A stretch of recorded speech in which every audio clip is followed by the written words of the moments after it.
on the other link? I'll go to you. Well, I'll go. We're live now. We're live now. So hey, Hey, everybody! Come on, let's see. everybody! Come on to this party. All right, who's on? Who's on? Who's on? That was on me. You know, I'm trying to add more graphics on, and then I hit the wrong button. That's okay. So all right. He got nervous with the Crosby talk and just decided he had to. Yeah. And they blame everything on Roger Goodell. And everything is in this tinfoil hat. I got it. And I know, Savage, you started it, didn't you? You started the tinfoil hat. Everybody's thinking, oh, nefarious things for the Ravens. Max is doing.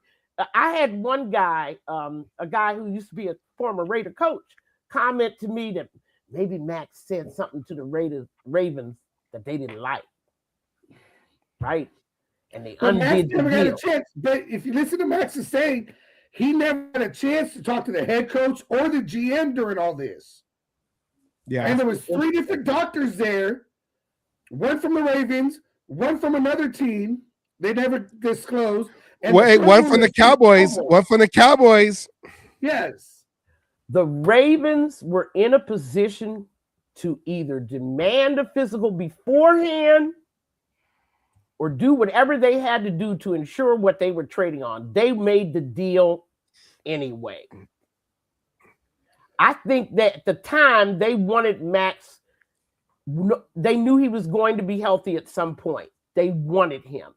They needed him. Remember, the Ravens missed the playoffs for the first time in how many years? Many years, yeah. 10 years? 10 years? That just sent a culture shock through their They missed it by a rookie field goal. Right. And so you got to understand where that team is at. They're desperate to, restore. And plus, they've got a brand new head coach. Yes. Okay. So they're a team that has to prove something now. They wanted to make a splash by getting Max Crosby. I know they did. But we all knew that their cap space wasn't a lot. So it was either going to be you pay for Max Crosby or you pay for Hendrickson. And Hendrickson being the more healthier one, they went with Hendrickson. Max Crosby is seeing that as a slight, like you brought me in, you traded me from the team. And that's the one thing that I said, like, Max Crosby, if you wanted to get traded, just say you want to get traded. I respect you more if you say, hey, look, I've been on this team for 8 years. We went through a lot. They just keep going through coaches. I just, my mortality is showing with the 2 years that I couldn't finish throughout because I had to get surgery. I just need to go and try to look for. I would have took that, but he's kind of playing the. I was surprised I was traded. Now I'm surprised I came back role. But see, we were hearing more from influencers about the Max Crosby trade. It was like they were trying to drum up all this interest in Max being traded. Adams. We never heard anything from Max or the Raiders about. Well, he couldn't prove, nor could he deny the accusations of him wanting to get traded. He stayed neutral, which a lot of us, we know that a no answer is an answer. A silence tells you everything. So I compared it to a kid who wants to act out. Okay, you know what? You don't like the rules in this house? Go outside and go on your own. See what happens. 3 days later, hey, I'm sorry. I'm going to come back. Yeah. Raider for life. Guys, this brings me back to the Max situation. Okay. Not only are they, just top talents, but the Raiders were in the same situation with Mac. Okay. A guy they should have re-signed at the same time they re-signed Carr in 2017. Okay. I don't think Mac wanted to stay. I think that when you have a situation where you're the only guy that people bother to block on the D line, when you're getting constantly double and triple teamed, the injuries start. For Mac, the injuries hadn't started, but for Max Crosby, they did. That was an inevitability when you're the only guys worth blocking. The Raiders tried with Wilkins, right, to go get him some help. He needs somebody on that line that's worthy of a double team with him to take the pressure off, okay? And for Mac just concluded it was never going to come, that they were going to eventually destroy his body. And I think he got out because the Raiders would not give him help on that D-line. And it's the same thing. Now, we did try, didn't we? But we tried with Wilkins, bringing in Wilkins, who 5 games later ends up with a foot injury, or I think it was 5, whatever it was, the foot injury. Bring him back Malcolm Cruz, which I think was the wrong fucking move. The drafting of Tyree Wilson, the drafting of why can't I remember the other guy's damn name? He's not on the team anymore right now, but it was right before Tyree Wilson. Yeah. I mean, those drafts weren't designed. Those were drafts. Why is it that you guys, when we say we need help, you guys automatically default to the draft? That's not help. That's a day at the craps table in Vegas. We are in Vegas. That's what I say. I mean, everyone who knows me, I'd rather free agency than the draft. The draft, you never know what you're getting. In free agency, you at least know what you're getting from a player, what they're capable of doing and not doing, because they've already been in the league and you've been able to see it. You got the tape. College is not professional, and you may get lucky in the 4th round, get Max Crosby, or you go out in the 1st round and get you a Jamarcus Russell. You don't know what you get until after, 2-3 years? And for all you build through the draft people, the issue is coaching. You got to have somebody to train them. Yeah. You have to have vets that can help train them. You have to have a culture that helps groom rookies. You can't have the constant turnover that the Raiders have had. Even though everybody's applauding, yay, we got all these new guys on defense, and that's going to transition into my defensive discussion. We got a new defensive coordinator. Yes. That means a new scheme, a new philosophy of defense, a new way of looking at defense, a new way of coaching defense. Okay? To an extent, right? It is Rob Leonard who's been on the team. So some of these people who have been on the team might have an idea of his philosophy already and his thinking, because they do talk, whether he agreed with Patrick Graham or not, different things, that talking's there. So some of the vets on the team at least have an idea. It's not completely new to them. He might talk about how he would have done this different, stuff like that. It's new, but it's like new-ish. It's like buying a car from 2020 instead of 2026. Right. And see, already everybody's talking about that 3-4.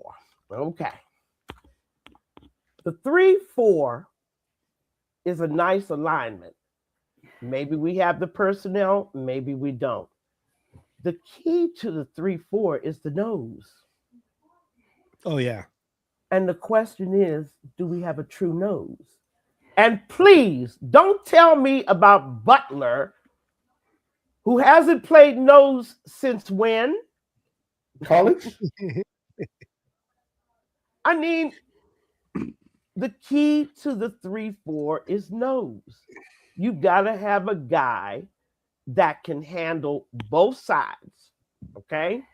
A guy that can penetrate, a guy that can occupy at least 2 to 3 offensive linemen. What has Butler done since he's been here to give you the idea that he's that kind of penetrating lineman? You had to go out and get Wilkins to help Max. Yeah. And you already had Butler in the house. Butler is like that. He's a supporting member of the offense of the defensive line.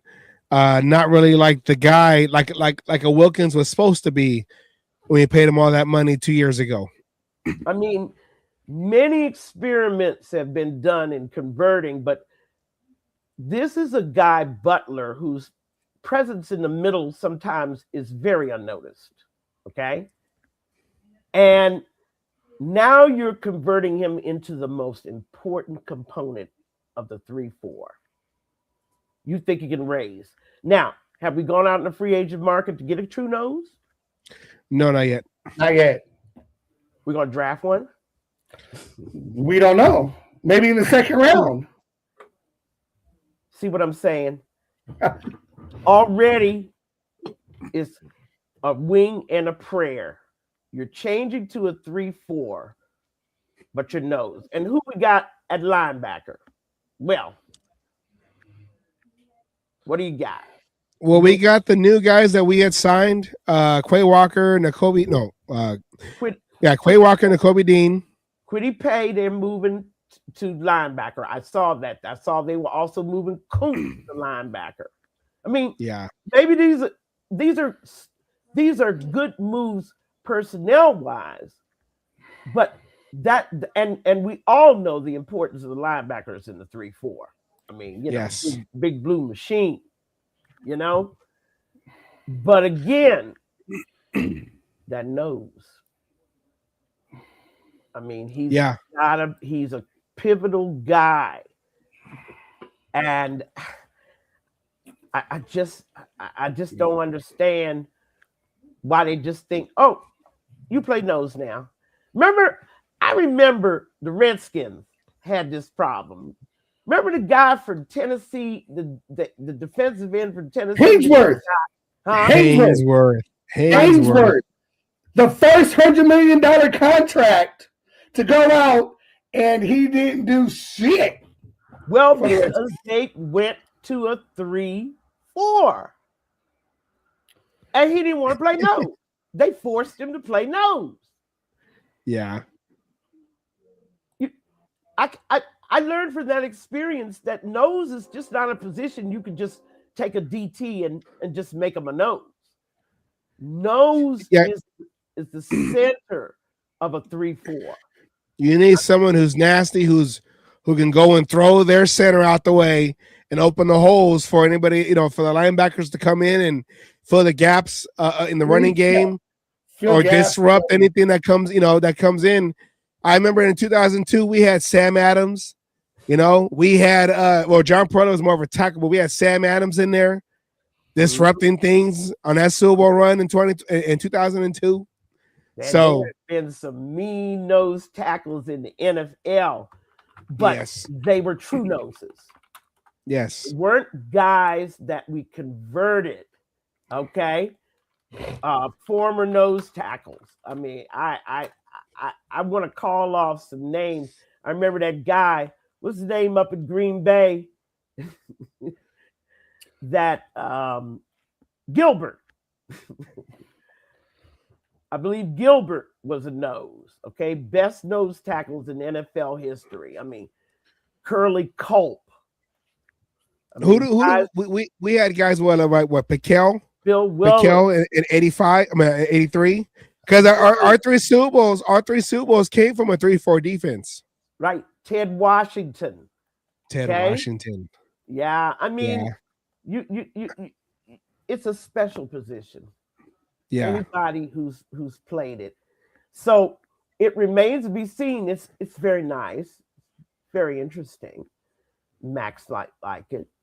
But is it going to get the double team off of him? I mean, if we gotta get it, we gotta get a guy in the middle that's gonna. I mean, we got guys. I mean, if we can make Lucky Tossie, the international project, someone that can move the center out the way to cause havoc up the middle. I mean, to convert an offensive guy to defense. I mean, you just have to have a superior coaching staff. And we shall see whether this really pans out the way the Raiders wanted to pan out. I am interested to see Kuntz and Kwity Paye as linebackers. Yeah. I kind of think what because you brought up the 3-4, even the offense is taking a different type of offense where we're going to be a more zone blocking than the man blocking scheme that we because the Raiders have historically haven't been great at the zone blocking because they try to bring in guys who are from that Denver offensive background to do the zone blocking. So both the offensive line on the offensive side, of course, and then the line on the defensive side is going through significant changes of philosophy. 3-4 in the defense, zone blocking on the offense. What do you think is going to be the group that's going to take more time to transition and get it right together? Because from what Kubiak said, he likes the offensive lineman on our group, and we only added Linderbaum and then the guy from the 49ers, Spencer Burford. Really, what do you think is gonna take more time for it to develop to start working the offensive line or the defensive line with the different philosophy changes that we're going to be doing for this upcoming season? Well, see, I was really looking for another top free agent guard, okay, to help Linderbaum. Now you got Linderbaum in there, he's going to need help. We cannot go another season. Dante Parham's gone, but I can't see how we're going to do this without another top free agent guard. And by the way, Raider fans, we don't have to get him in free agency. We could trade for him. I was just going to say that. If he knows how to structure trades, right? We could trade for him. Okay? I just feel like it's just a top priority. We need a top guard and to help out Linderbaum. That would give me more comfort. I'm not so worried about the tackles. I am worried about Miller coming back off of 2 straight years of season-ending injuries. Missing significant time. Left tackle. Yeah. All right. Caleb and Rogers got a little bit of work last year. Not enough for us to see whether or not, but one is a tackle and one is a guard. Or maybe we can make them both guards. They seem to be pretty flexible. What's your take on another free agent guard? Well, I know when it comes to DJ Glaze, he had a great rookie. Well, he had a very good rookie year for coming in the after during the Ravens game, like the third game of the season. But the whole offensive line took a step backwards when it came to Brandon Carroll. But I wouldn't mind moving DJ Glaze maybe inside to the right guard, as Asylum would say. Asylum has JPJ in the left guard, like he was when he first came in before he took over center in 2024.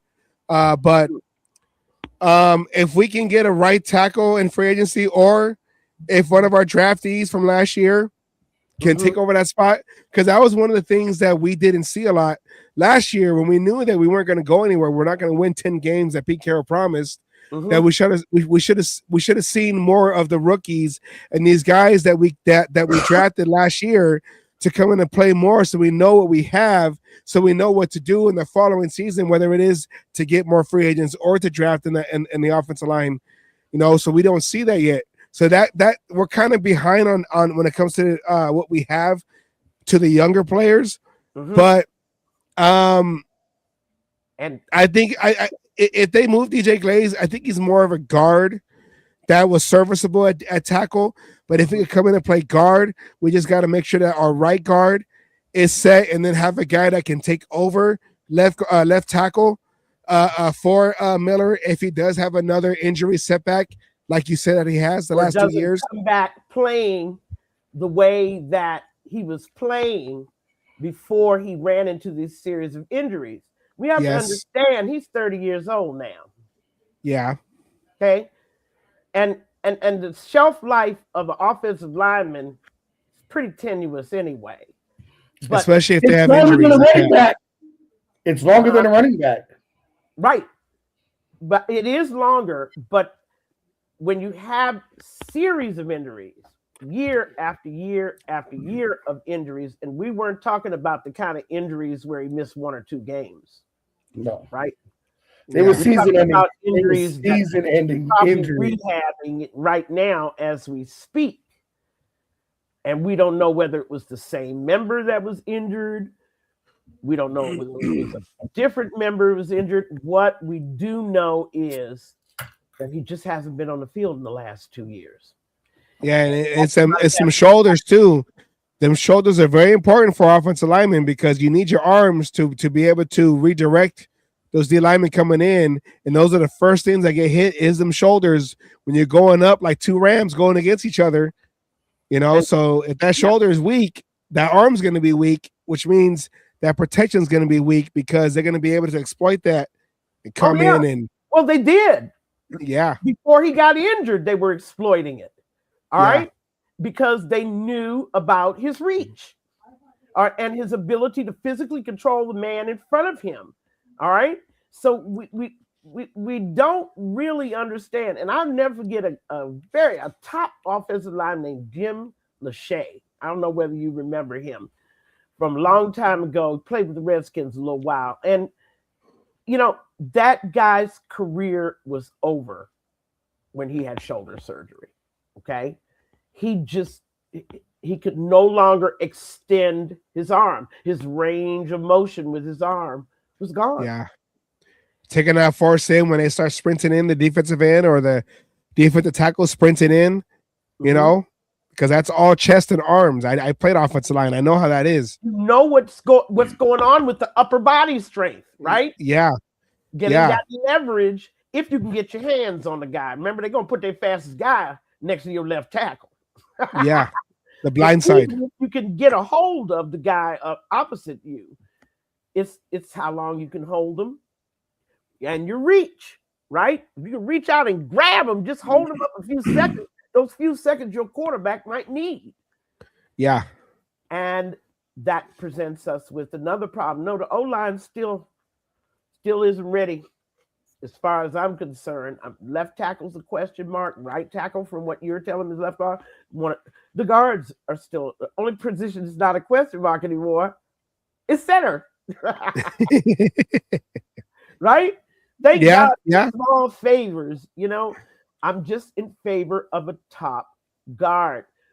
Like I told Pig, we're past the point of, let's draft and develop. We're at the 911 emergency, break glass for emergency. The glass is on the ground. Okay, I broke glass for emergency about game 5 last year. I don't know about y'all.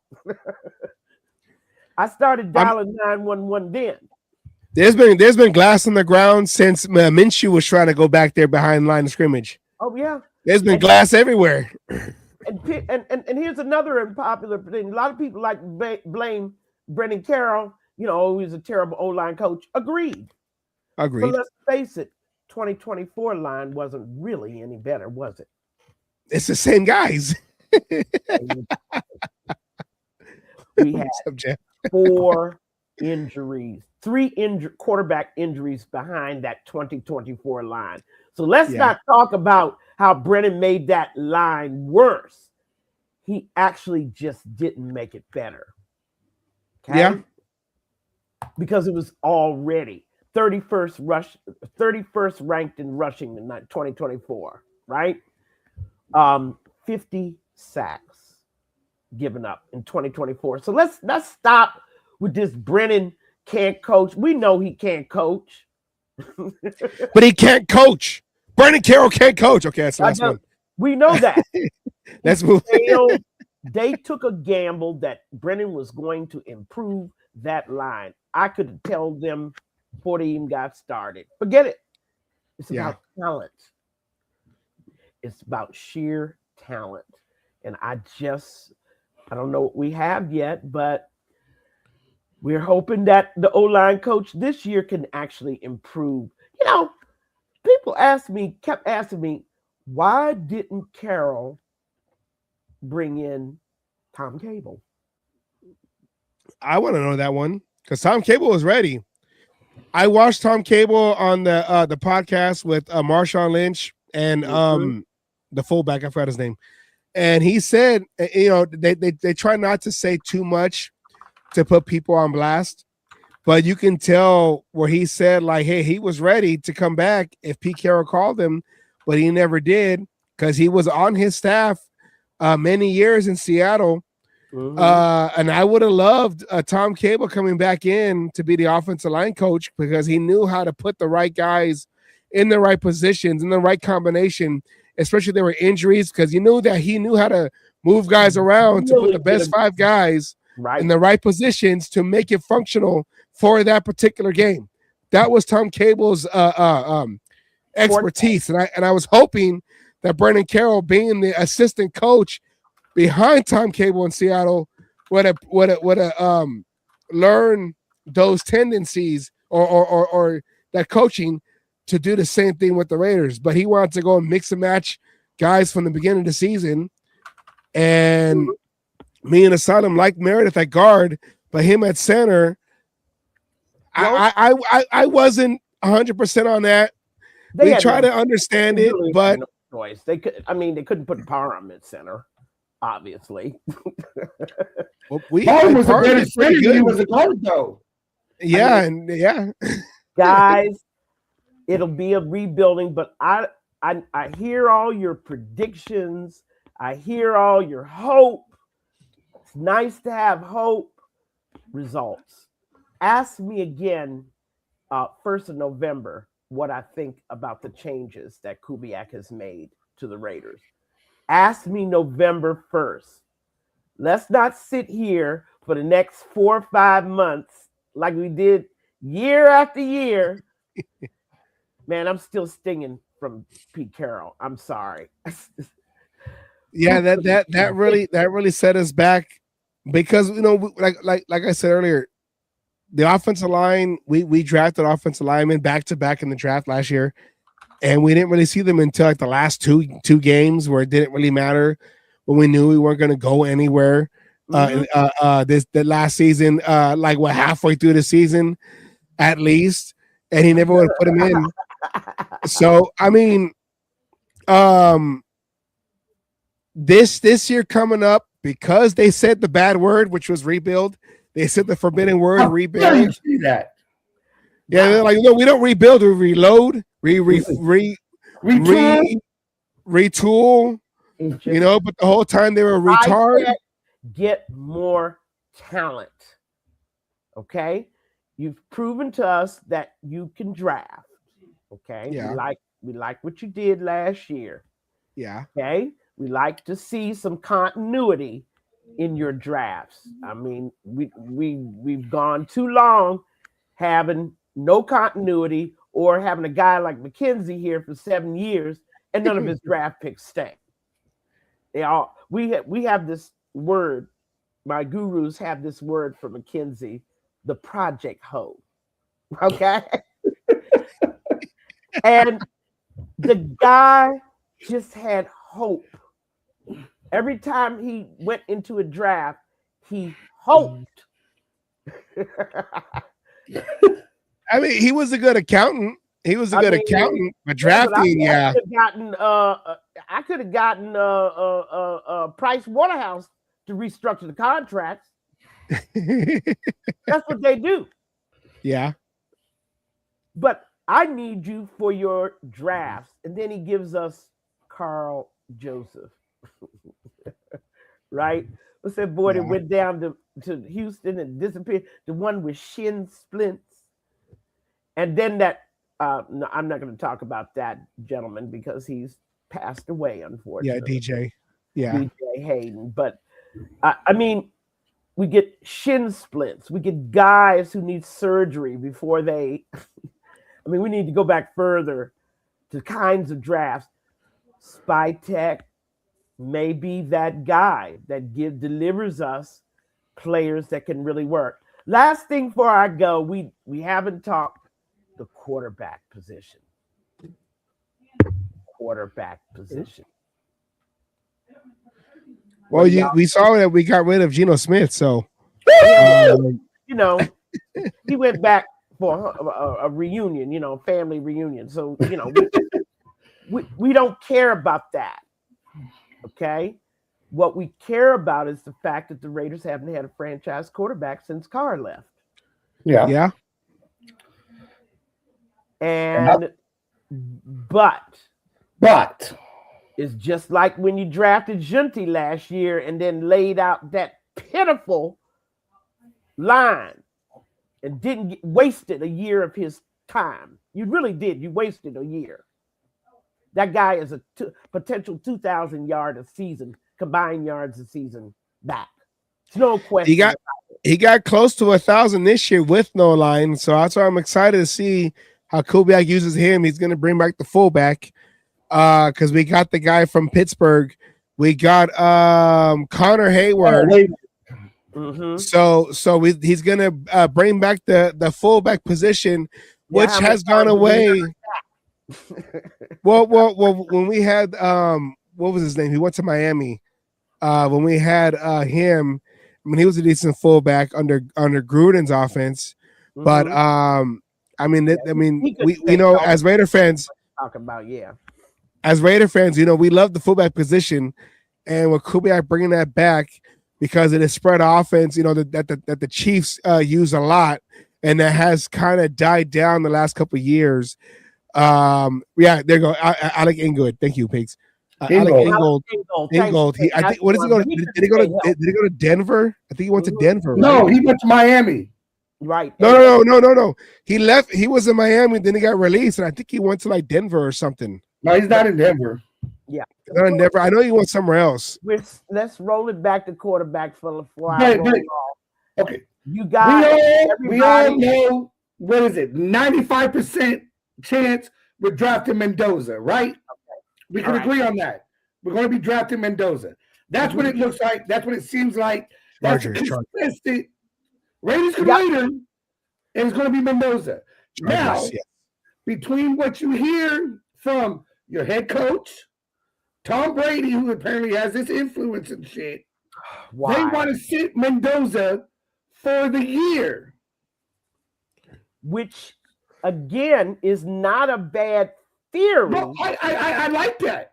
I like that. I love it. So, in my opinion, you start Aiden O'Connell for the year. Let Mendoza sit. And there you go. That's for the year.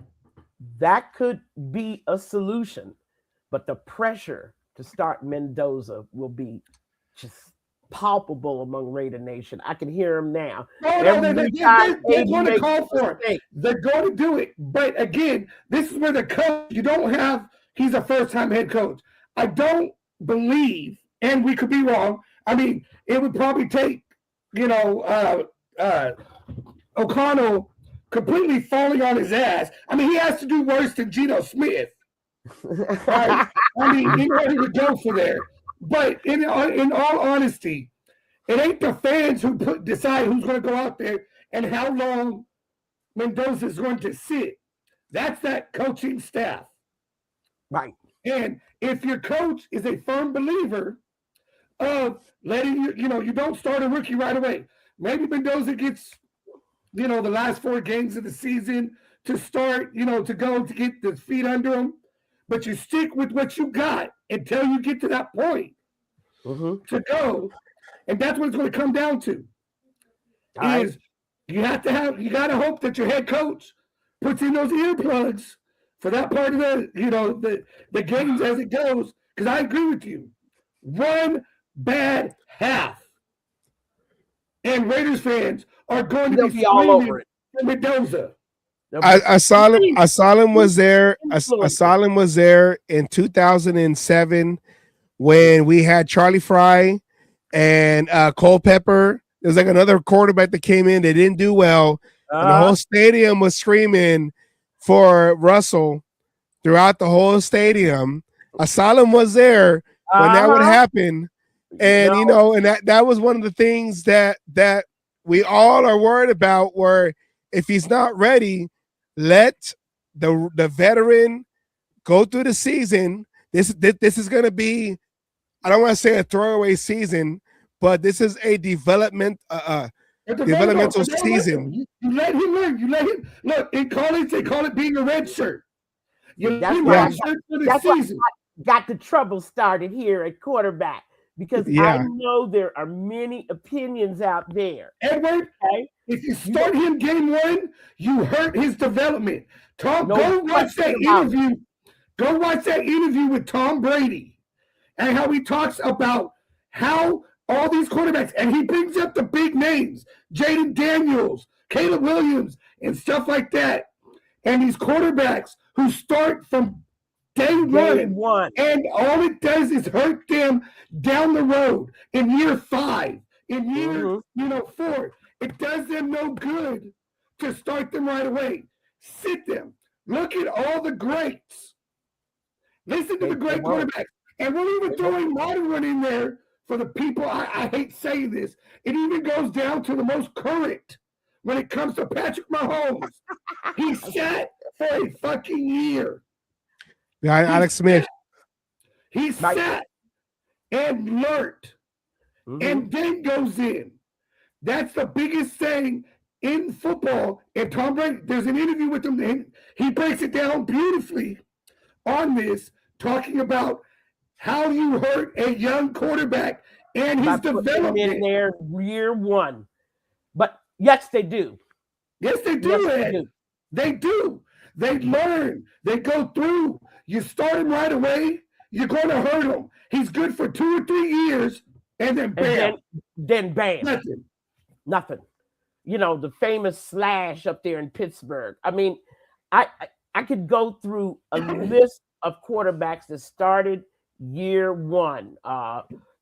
What's the boy? The one with the bad knee from the Redskins, RG, right? RG3. Yeah, RG3. Robert Griffin. And poor little CJ Stroud down there in Houston. Oh my God, the world is falling in on him. Okay. Number 1, they review your film. You do good the first year, they're looking at your film. Yeah.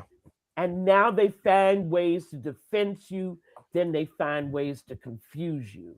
All right, you know what, Mufasa, I'm going to tell you this right here. You start him game 1, you do not have a franchise quarterback. You wasted the number 1 draft pick, and look at Derek Carr.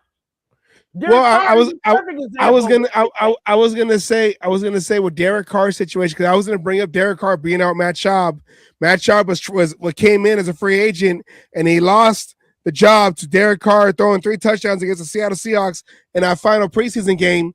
But what Derek Carr happened with Derek Carr was they were already gonna fire what was his name? I forgot his name. He was the defensive coordinator for the Saints.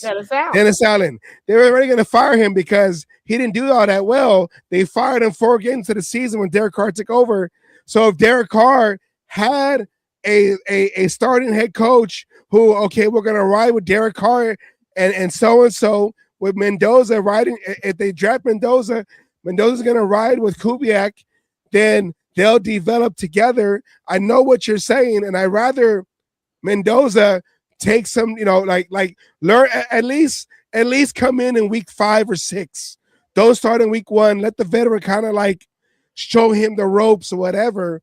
But Derek Carr came in with a coach that was already on the ropes. And 4 games into the season, he was fired as his offensive coordinator. Need I say more? Yeah. I'll make you a 4 stints with the Raiders. It's going to be a 3-year bet. If Mendoza sits for a year, he'll be your franchise quarterback, and you know it by year 3. Right. If he plays game 1, I guarantee by 3 years, he ain't going to be shit. You're going to be calling for a new quarterback. And I wanted to put money where my mouth is, Ed. I'll put money where my mouth is on that. But what about... I need to bring in my stats on what about success rate of quarterbacks who start year 1. The stats ain't good, and they don't last in the league. What about anomalies like Peyton Manning, who Well, went like but they got like 1-15 with first year was Diddley Poo. disaster, Yeah. right? But he had an organization. Bill Polian's over there as GM. He has, solid coaching. I mean, so many things have to happen right. But most of the time, 90% of the time, what Asylum said is right. You start him year 1, you burn him out year 4. Yeah. He's gone. He's no good for you anymore. Anyway, guys, I gotta go. It's been a blast, and we're gonna do this. I'm gonna try to come back before the draft, and then all of our audience, you guys are amazing. We'll have a lot to talk about, and then y'all will have y'all little draft sheets up, right? Your little checklist. Since we have to deal with round 1, then you're gonna tell me about 2, 3, and 4, right? Yes. Okay, guys. I will see you soon. Thank you for having me on. Thank you for Bye. being here. Bye-bye.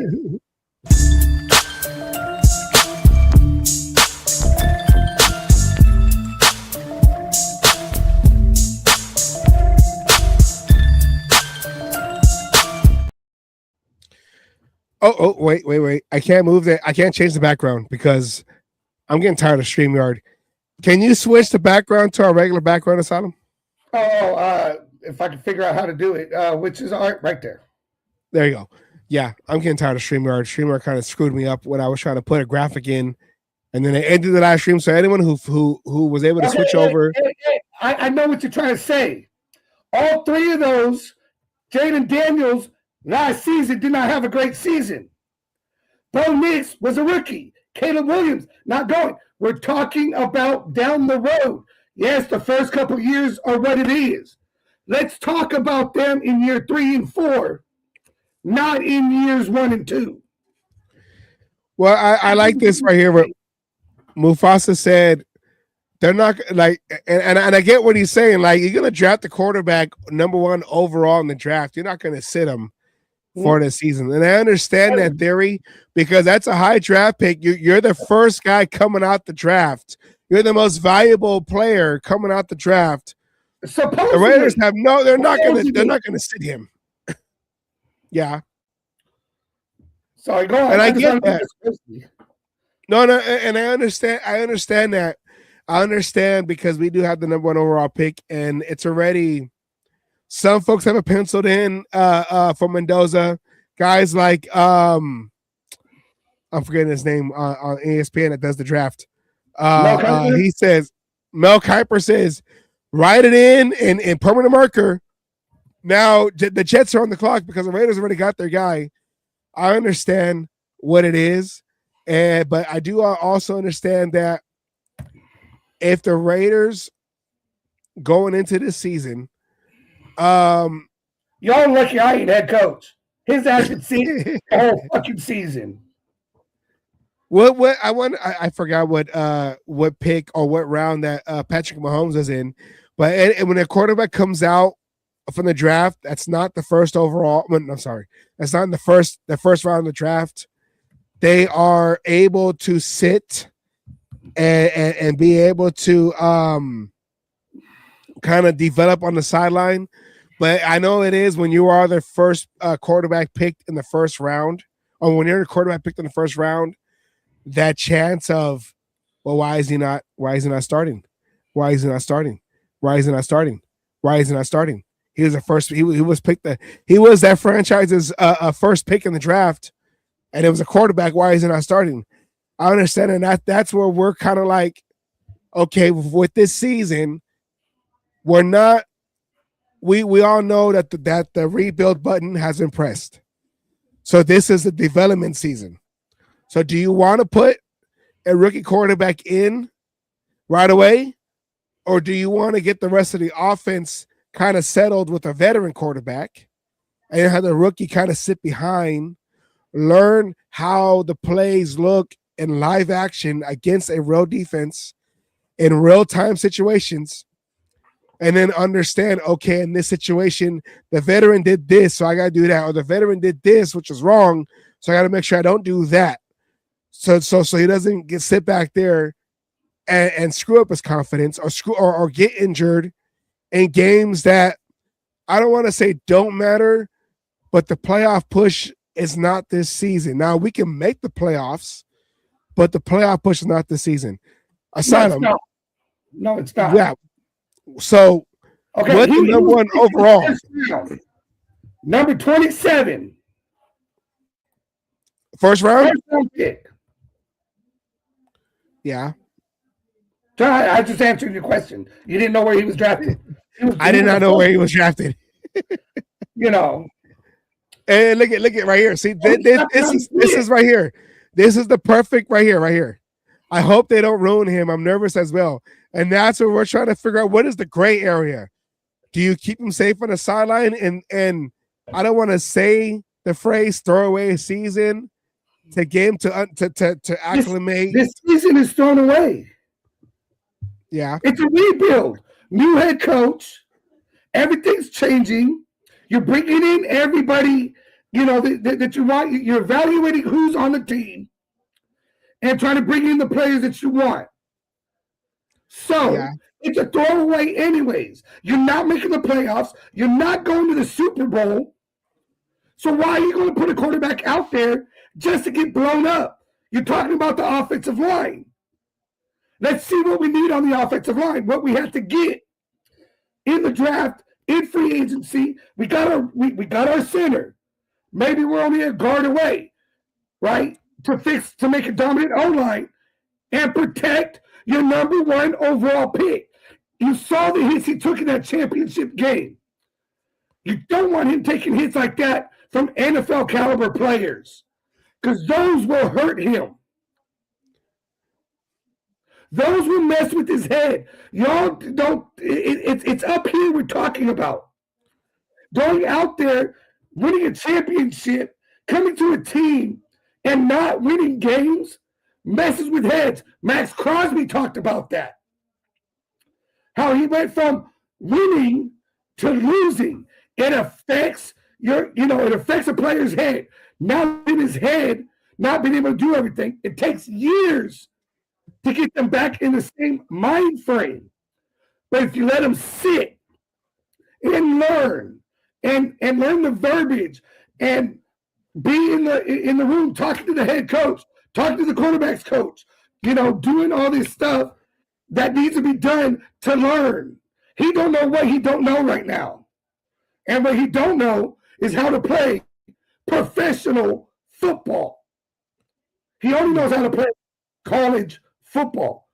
It's different when you're going up against the best of the best versus teams that have only one or two good players. Faster, bigger, stronger. Faster, bigger, stronger. And that's the thing that we're gonna, not us as viewers and podcasters, but that's one thing that we're gonna see. I was gonna say that's one thing that we got to decide if they want to put him in game one right away, fresh out the draft, fresh out of college. All right, acclimate yourself to the NFL speed, or hey, get the mental game down first, and then when it's time to get you out there, your physical attributes will kick in, but you know how to use it because you saw the mental side of it first with the veteran coming in, and then we break down film after each game. That's what we got to see because if it was Ed, you keep bringing up these names. Daniel's career over. He had his best season already. If he doesn't have the pieces around him, he will never make the playoffs again. Daniels is done. Williams, he might have a chance to see what's going on, but he's playing for a different head coach. Bo Nix, nope. Bo Nix will never see a Super Bowl. I wonder if never see a Super Bowl. I wonder if this last year, before his ankle injury, that Sean Payton had him run that extra play. If this was his closest down. No. I think he tried he moved over. Like they were trying to position themselves for the field goal. But this could have been maybe this could have been his biggest window early in his career before Bo Nix to get to at least a championship game. The championship game. But we don't know. And that's what makes the offseason fun, is to try to like decide what they should or shouldn't do. Well, no, they don't listen to us anyways. You know, we're just podcasters and Raider fans, but we've had a lot of it. We've had a lot of answers, you know, correct, as hindsight will prove that what we predicted and what we said. And as our Simpsons episode, whenever it happens, will show. Yeah. So 3 plays before. Yeah. And that was unfortunate though, because the Broncos looked a little scary going into the playoffs. The Broncos had a chance until that happened. I'm not going to deny. But yeah, I'm telling you, Bo Nix is the Bo truth. Nix, shit like that, it gets in their head. It's your best bet is to sit your quarterback. I know it's not the popular decision. I know you all don't want to hear it. I know you all think I'm fucking crazy. Remember, my name's Asylum. True. I'm fucking crazy. But the best thing you could do is sit him for the season. If you want him and think he's your franchise quarterback, then that's what you do. If it was me, honestly, I don't draft him. I pick up my franchise quarterback next season. That's what Jeff has said. It's up here somewhere. Jeff has said that. Jeff said, right here, let's not draft Mendoza, trade the #1 pick, and get players that will actually play and have better quarterbacks are coming out next year. Don't even draft Mendoza. I completely agree with that.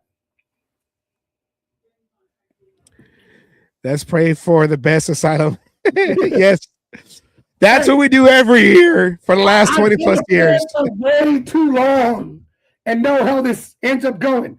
But the best is sitting Mendoza. You draft him, then you sit him. It don't matter where he is fucking drafted. You want to do what's best for Mendoza? Sit him for the year.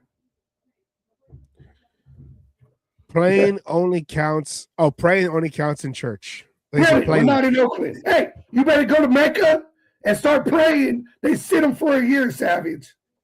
Hey, don't give. I'll go just to go to the Coliseum. I'll go to a soccer game just to pray. Okay, I'll get Raiders through the hallways because there's still fans that walk through there just to be in the Coliseum atmosphere. They don't care about the soccer game. They, for the Oakland roots. They just want to go out there to remember what was in the Coliseum. And I think I'm going to go out there and I'm going to pray. I'm going to pray to the Coliseum gods, even though we're not in the Coliseum anymore. We're at Legion Stadium, but to the Coliseum gods, hey, guys, let's do right by this season coming up. Let's see what happens. And we'll go from there. Because like my fiance said, he's not lying. Raiders always echoes through the walls of the Coliseums. You know how they say that phrase? If these walls can talk, but the Coliseum walls still chant Raiders through the hallways. Raiders. Does that matter to this season? I don't know. I just wanted to say it. I am like 4 deep into this. It's hot today. So, anyways, that is our show. We want to thank Miss Peggy. Always great to have Miss Peggy. And last week, that one put that on me. Daylight savings time. We're still trying to get used to it over here with the heat and then the time change and all that. I'll take the blame on that one. So we want to thank everybody. So, do you have any last words? Anything about this show, Miss Peggy said, or just in general? No, I mean, Peggy brought up, some good points. It is going to be interesting to see the defense going to a 3-4. And, who's going to play the nose tackle, right? As she put, the most important position. Second, being the linebackers. And we did good on that part. We did good on bringing in linebackers. But there's 4 linebackers that got to play the game together. So let's see what happens with Rob Leonard, first time defensive coordinator. Yeah. Again, this season, all we're hoping for is more than 3 fucking wins. Let me ask you a quick question. Let me ask you a quick question before we leave. What would be more concerning? Because I try to bring that up with Miss Peggy. What would be more concerning? The development of a 3-4 defense change, D4 defense, or trying to run again a zone blocking scheme that historically the Raider franchise can never get that working properly. More so because of coaching change in the middle of philosophies. But what do you think is going to be the more? I guess what would be the one thing that we have to make sure. You know what I'm trying to ask. I don't know. Yeah, no, I'm going to say the development of the O-line and the offense. That zone blocking everything, because you need the O-line. Zone blocking all helps this shit, to protect your quarterback. Without that, you ain't got shit. And we saw it last year. Yes, he got almost 1,000 yards, but how dangerous can Ashton Jeanty be when the offensive line is working? We saw flashes of that in games. And what's the best way to help your defense? Keeping them on the sideline and refreshed. Schemes could be changed. Things could get changed. Coaches could learn just as well as players, and things could go, fit into place. But if you got an offense that is taking the time off the clock, not putting as much pressure on the defense will get their shit together, and things will come. So I'm going to say that, making the zone blocking work. Yeah, I'll agree. The zone blocking scheme is going to be more important than a 3-4 defense. So that if they can get that down, and like you said, the best defense is an offense that can control the clock and keep the defense refreshed and keep the other team's offense off the field. Mm-hmm. That's your best defense.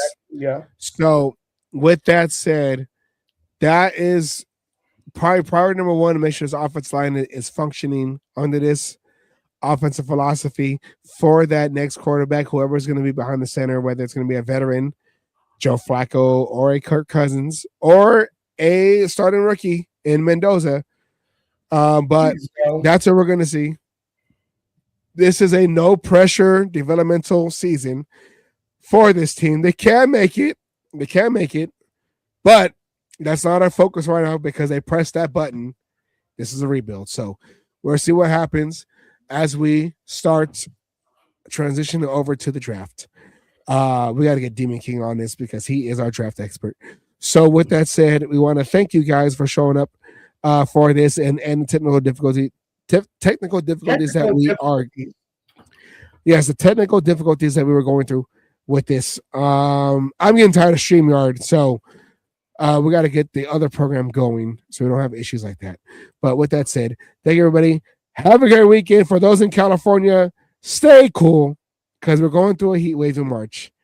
It's great. First day of spring. So thank you, Edward. See you later. And everyone who's watching, I appreciate you. Have a great weekend. And we'll see you on the next one in the cage match. Thank you very much. Have a good weekend and talk to you guys soon. Oh, yeah.